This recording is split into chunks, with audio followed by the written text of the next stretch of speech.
Согласно член 77 став 2 од Деловникот на Собранието на Република Македонија, предлагам точката број 2, и тоа предлог одлука за објавување јавен оглас за именување на членови на Државната комисија за одлучување во управна постапка и постапка од работен однос во втор степен, да биде тргната од дневен ред.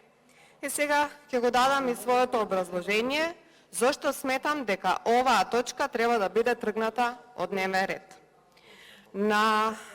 Пред некое време во Собранието на Република Македонија беше закажана 74-та седница, и тоа на 8.6.2022 година. Оваа седница е всушност една заборавена седница за председателот на Собранието, затоа што по неуспешното донесување на дневниот ред никогаш повторно истата не се закажа.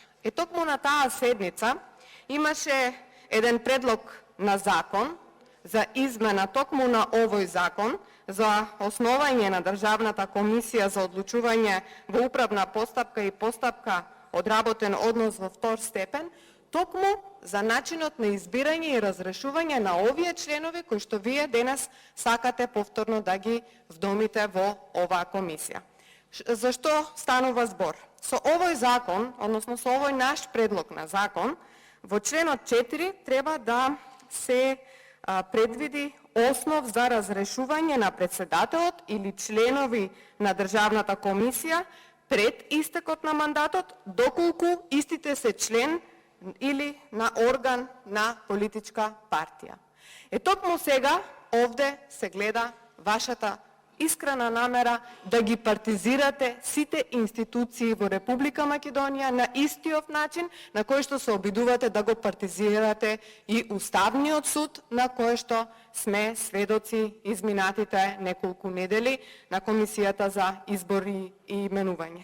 Председателката на комисијата дала предлог оваа точка да биде на дневен ред денес, меѓутоа заборавила дека ние цело време зборуваме за партизација на сите институции, меѓу кои што и оваа државна комисија. Затоа сметам дека оваа точка треба да биде тргната од дневен ред и треба да направите напори, председателе, оваа заборавена комисија на која што ги имаме предложено нашите закони, повторно да ја закажете и овој закон да биде изгласан. И така треба да биде во секоја една институција. Да избереме независни членови, неполитизирани, непартизирани.